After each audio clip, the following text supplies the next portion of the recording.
কারণ আপনি আমাকে বানাইছেন মাটির থেকে, আমাকে বানাইছেন আগুন থেকে, আর আদমকে বানাইছেন মাটির থেকে। ইবলিস শয়তানও দেখা যায় তার সৃষ্টিকর্তা আল্লাহকে মানে, তার সৃষ্টিকর্তা আল্লাহকে মানে। আর এই ইবলিস নাস্তিক মুরতাদরা, যুক্তিবাদীরা যুক্তিবিধি চালায়, বুদ্ধিবিধি চালায়, জ্ঞানবিধি চালায়, সকল ক্ষেত্রে যুক্তি চালায়। ওই যুক্তিবাদীরা বলে কি কয়, না না না, আমাকে আল্লাহ বানায় না, আমাকে বানাইছেন কে? আমার মা বাবা। আমি বলতে চাই তুমি ইবলিসের চাইতে আরো নিকৃষ্ট, ইবলিসের চাইতে আরো নিকৃষ্ট, ঠিক কিনা? যারা কয় আল্লাহ বানাইছেন না, এরা নিকৃষ্ট না উৎকৃষ্ট? ইবলিসের চাইতে নিকৃষ্ট। কার চাইতে নিকৃষ্ট? ইবলিস আল্লাহকে সৃষ্টিকর্তা মানে। তবে আরেকটা কথা লক্ষ্য রাখবেন, ইবলিস যখন আল্লাহর আদেশ মানছে না, যুক্তি পেশ করলো। ইবলিস যখন আল্লাহর আদেশ মানলো না, যুক্তি পেশ করলো কি, আনা খায়রুম মিনহু, আমি আদম থেকে শ্রেষ্ঠ। কেন? খালাকাতানি মিন নার ওয়া খালাকাতাহু মিন তিন, আপনি আমাকে বানাইছেন আগুন দ্বারা, আর আদমকে বানাইছেন মাটি দ্বারা। আদম মাটির চাইতে আগুন শ্রেষ্ঠ। মাটির চাইতে কে শ্রেষ্ঠ? আগুন শ্রেষ্ঠ। কয়েকটা ধরনের সে যুক্তি পেশ করছে। এক নম্বর হলো সৃষ্টি হিসাবে তা হে আগে, হে বড়। যে আগে জন্ম না হে বড়, না যে পরে জন্ম না হে বড়? ই দুজন আমার বড় না ভুরু?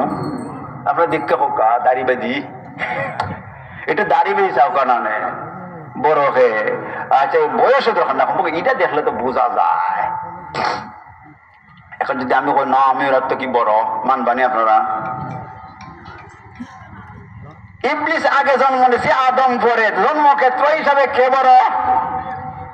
দ্বিতীয় নম্বর হইল মাটি যত জোরে উফরিটা দেন না কেন, লাস্টে ও ছোট্ট বেলায় ফেরাসিন মুখ লইয়া ফেরত আল্লাহ, ছোট্ট বেলায় ফেরাসিন মুখ লইয়া ফেরত আল্লাহ, এটা তো ফেরত নিবা। আর মেসের খাটির ফু দিলে আগুন উড়ে, এটাও করছো না, এখন করতে না খাই। এখন বুয়াইন তো ও ন, এখন বুয়াইন কোন মোবাইল, এখানে মানুষ ইতাত না। আগের মানুষ কিন্তু রিং বিরিং করছে। আগুন নিচে দিয়ে যায় না উপরে দিয়ে যায়? উপরে দিয়ে যায়। উপরে দাবো, শেষ দাখলে নিচে লাগে না উপরে উঠে? শেষদার নিচে নামে না উপরে উঠে? যখন আমরা আল্লাহকে সেজদা করি, আমরা মাথা নত করে না মাথা উঁচু করে? তাহলে সেজদা করলায় মাথা নিচু করলায়। ইবলিসটা কয় না আমি বড়, বয়সেও বড়, আমি দেখা যায় উপরে উঠে এইদিকেও বড়, আমার মধ্যে বড়াই অভাব নাই, আমি অহংকারী। কি কারণ? আল্লাহ আমার আদেশের উপর যুক্তি পেশ করছ, ফখরুজ মিনহা ফাইন্নাকা রাজিম, এই মুহূর্তে জান্নাত থেকে বার হয়ে যা, আর তুই মরদুদ, অভিশপ্ত। তাহলে বোঝা গেল যারাই আল্লাহর আদেশ, রসুলের আদেশ, কোরআনের আদেশ, হাদিসের আদেশ, শরীয়তের আদেশের উপর যুক্তি পেশ করবে, আমার যুক্তি দিয়ে আসে না, মানি না, এদের নামে আমার লানত না আল্লাহ লানত, দুনিয়ার লানত না আল্লাহ লানত, মানুষের লানত না আল্লাহ লানত। যখন ইবলিসে যখন আল্লাহর আদেশের উপর যুক্তি পেশ করে আদেশ মানতে চায় না, তার যুক্তিতে বলার জন্যই আল্লাহ অভিশাপ দিয়েছেন। আল্লাহর অভিশাপ পাইলে জান্নাতি না জাহান্নামী, মুমিন না কাফির। শরীয়তের কোন বিষয় নিয়ে যদি কোন মানুষ যুক্তির সম্মুখীন করে আর কয় যুক্তি মানে না আমি মানি না, যুক্তির সাথে মিলে না আমি মানি না, ওই যুক্তিওয়ালা হলো কাফের, কাফের, কাফের, ঠিক কিনা? ওই যুক্তিওয়ালা আল্লাহর অভিশাপ, ঠিক কিনা? ওই যুক্তিওয়ালা জাহান্নামী, ঠিক কিনা? এজন্য মুসলমান হুঁশিয়ার থাকতে হবে। আজ বর্তমান সময়টা বেশি ভালো না, নাজুক অবস্থা, বড় কঠিন অবস্থা, বড় ভয়াবহ অবস্থা। ওই সময় বেশি পণ্ডিতের জমানা, বেশি শিক্ষিতের জমানা, বেশি জ্ঞানের জমানা, গড়ে গড়ে জ্ঞানী ভর্তি, গড়ে গড়ে পণ্ডিতে ভর্তি, অভাব নাই, পারে না কোনো কিছু, বুঝে না কোনো কিছু, কোরআন হাদিসের সামনে আসিয়া ইসলামের বিধান নিয়া সে পণ্ডিতি দেখাইতে পারে, ঠিক না? কারণ তারে আল্লাহ জ্ঞান দিছে, তারে আল্লাহ জবান দিছে, ওই জবান দ্বারা সে চালায়া যায়। আমি বেশি মানে না, ওটা কিতাব বইলাম, আছে না নেই? আছে না নেই? আহাল্লাল্লাহুল বাইআ ওয়া হারামার রিবা, আছে না নাই? আল্লাহ ব্যবসারে হালাল করছেন, হারাম রেখে রিবারে সুদ রেখে করছেন, হারাম করছেন। তারা কয় কি তা আয়ামে জাহিলিয়াতের যুগে কয় কি ব্যবসাও তো ব্যবসার লাভ হয়, সেটা সুদের টাকা দিলে তো লাভ হয়, অসুবিধা কি? যুক্তি আমাদের জমানায় এমন আছে বর্তমানে সুদরে আর সুদ কয় না, কিটা কয় আপনার কন্যা ইন্টারেস্ট। আমি হওয়া লাগবো নি, নাম বদলাইলে বদলি যায়নি কন্যা। আমার আব্বার নাম মৌলানা রহমতুল্লাহ, আইন রহমতুল্লাহ ছিলেন নাম হলো সাইফুর রহমান।